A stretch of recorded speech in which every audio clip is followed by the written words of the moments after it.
Yo guys, what's up? It's Outcast Hero here, and as you can see, well, actually you can't really see it in a minute, but you will see we are playing Far Cry 3 Blood Dragon on the PC. Yeah, so I've seen this one, well, you know, a couple days ago now, and I thought, yeah, I've got to have it. I've got to have that. That crazy 80s flipping surreal kind of futuristic look to it. You know, it's cheesy, but it's bloody well good.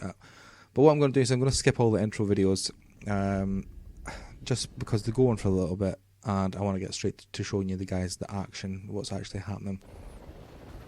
That, and actually when I was recording this, I left Sony Vegas running, so it kind of lagged out the videos for some reason, and destroyed my live audio commentary as well in the process, which was very nice of it to do. But whatever.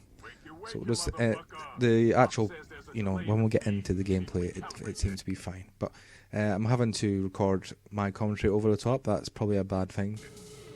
I'm probably sounding a little bit disinterested since I'm actually watching a video myself. But yeah, I mean, I'll just go over a little bit of information about the game, really. I mean, obviously it's a first-person shooter developed by Ubisoft Montreal, and it was published by Ubisoft. It's a standalone expansion to the 2012 game Far Cry 3. And the game takes place on a retro-futuristic open-world island crawling with evil, with players assuming the role of a eye-patch cyber protagonist, Sergeant Rex Powercoat. Such an awesome name. The game was released recently. It was in the end of April there, and the first coming days of May for other consoles. So this is set in 2007. It's a dystopian 2007 setting. Ubisoft actually describes the game as an 80s VHS vision of the future. Where the player must get the girl, kill the bodies, and save the world.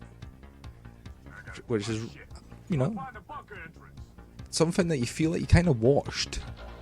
Like, I've been playing through this and I feel like I've watched this, you know, when I was a lot younger on TV somehow. But I think that's the look that we're going for, really, wasn't it? To be honest. But yeah, we're all Mark IV cyborgs in this, apparently. According to the guy here. Mark IV style, motherfucker. Yeah, so anyway, let's just quit this anyway. There we go. So we'll get to the proper action. Buy ammo or you can't shoot. No fucking shit. Yeah, and another thing about this, whilst you're in a mission, you can't save. If you're outside a mission and you're travelling to a mission, yeah, go save all you like. But you can't save whilst in a mission. So if you die, or if you quit the game, like for whatever reason you might want to quit the game, you're going to have to start the level again, which I found out the bad way. I did this first level 3 times until I reached a checkpoint. First time I had to run out and do something. Second time, I think my recording software decided to freak out a little bit due to the fact that I didn't have the hard drive that I usually save the save the recordings on actually switched on, so it wasn't recording, and I was like, son of a bitch. And I can't remember what happened the third time, but whatever. So we've got it right this time, except for no live audio commentary. Look around. So yeah, as you're probably noticing around about now, this freaking tutorial is destroying. I mean, it is funny the first time you play it. It is ridiculously funny. I mean, the AI's the AI's description: running is like walking, only faster. And then Rex is giving it the fucking why, please, just let me kill people. Except for he sounds a bit more manly than me, you know, not high pitched. It's all like why, you know, a little bit less like the Hobbit or whatever the flipping Schmeagol or whatever his name is. Perform a When you're undetected, enemies cannot see you, allowing you to kill nearby enemies. Ooh. You gotta love the suits that I mean, it is classic.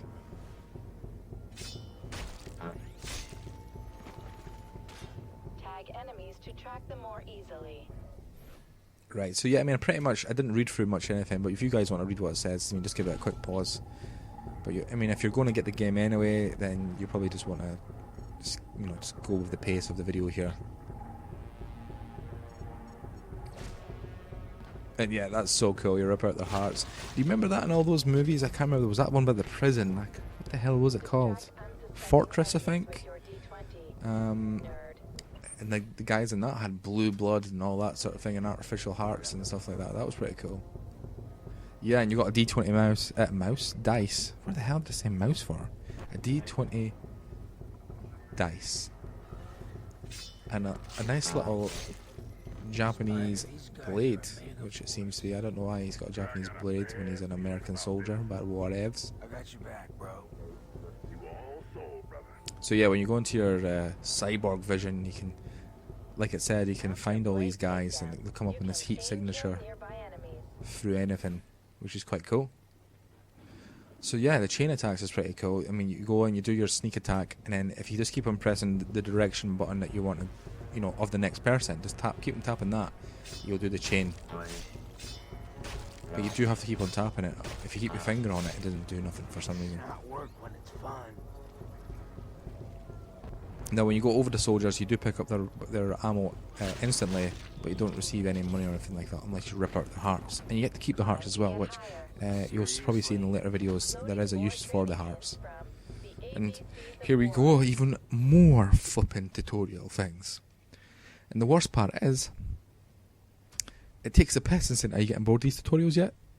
And then continues on giving you more tutorials. It's like, please, I'm going to kill you. I love that bit. Kobayashi Cyborg Lubricant. Lubricating your future. Can't go anywhere without lube. Blah, blah, blah, blah, blah, blah. Come on. Get to the good stuff. Yeah, see, it's taking the piss now, isn't it? Really. Upgrade now to the Kobayashi Premium and let us play the game for you. Fuck off. We want to play the game. Why am I even reading this? Come on. Yes. Yes, and press hold Q to heal yourself. And it's quite funny because you'll have like and you'll see on the HUD anyway on the left hand side, you'll see that there's like injectors now. That's what you use to heal yourself, and it heals you completely.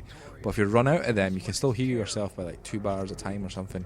But you'll see him do stupid things like pull nails at his arm, or you'll lift up his robotic arm and it's all broken, and you'll reattach it and things like that, and it heals you slowly but surely, which is quite cool. That was pretty cool. You threw the shuriken. Suggestion: deactivate alarms to avoid enemy reinforcements.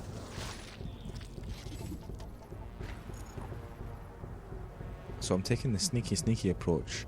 So rather than just my usual gun-ho, I'm going to kill everybody and probably run out of ammo in the process approach that I normally do, I'm going out to take out the alarm first, and then I go in and start killing people. So you do end up having quite a massive array of weaponry.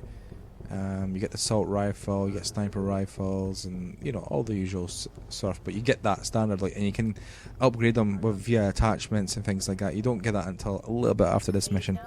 After the first mission, that's when you get access to all that sort of thing. It's like a little shop, and that's what you spend your money on. So it's pretty cool. I mean, you actually get a cool attachment for this handgun here. It's a silencer, but oh my god, it's literally the massivest it's huge, massive silencer in the end. So those of you with a small penis complex will love this freaking game, because this will compensate for that greatly. But yeah, I try to use this handgun as much as possible. I don't know why, something about handguns I really like. I mean, I'll do that in any game, like Call of Duty and stuff like that. I will, if I can, and it's not causing too much crap play, I'll try and use the handgun as much as possible. Just got a thing about handguns, really. I mean, if guns were legal here in the UK, I would have a handgun for sure. And not like, you know, flipping a shed full of AKs or anything crazy like that.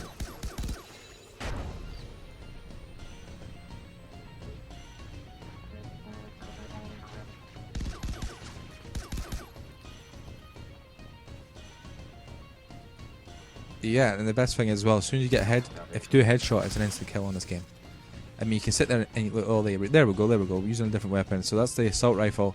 I'm trying to get this sniper. I don't know if I change weapons to get them or not, if I actually use it. So, I mean, they've got different fire modes, but you don't have to select on it. If you just want to fire a single bullet or, you know, a couple of single bullets, you just tap it and it will do it. But if you keep your finger on it, it'll literally rapid it. It'll give it. Oh, there we go. That's a sniper rifle, obviously. Now, I got a bit crazy here and decided to take over this truck. I don't know why.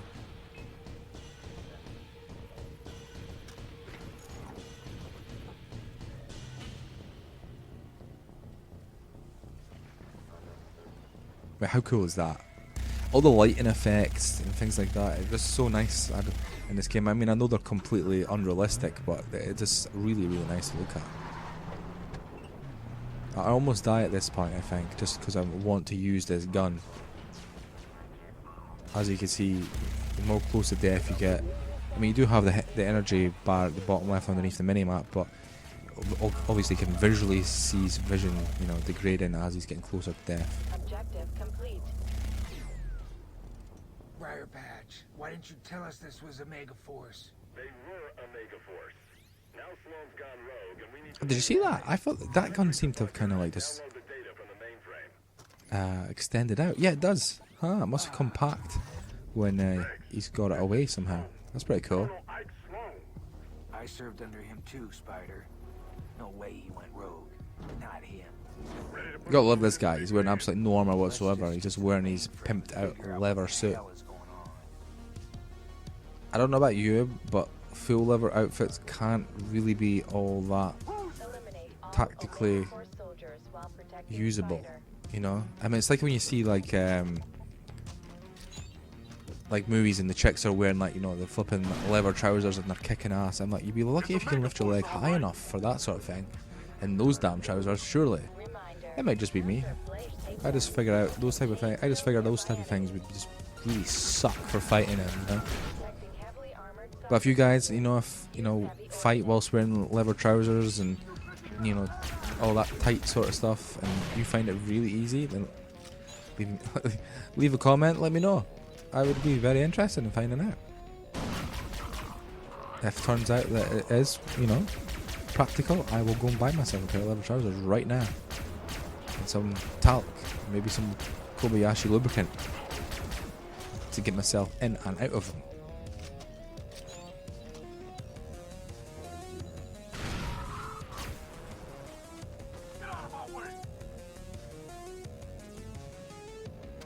We'll rip his heart out. His ass. See that? Just ripped his heart out his butt there.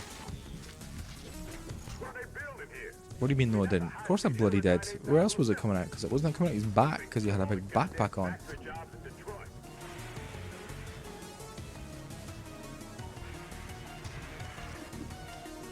Now I haven't got too far in this game. I'm not even going to spoil it for you guys either, but I haven't got too far in it. But there's there's one point. I mean, the name, the Blood Dragon. There's a reason why they call it Blood Dragon, but we won't spoil it for you guys. So, yeah. So that's the end of the first part. Catch me on part 2 of Blood Dragon. See ya.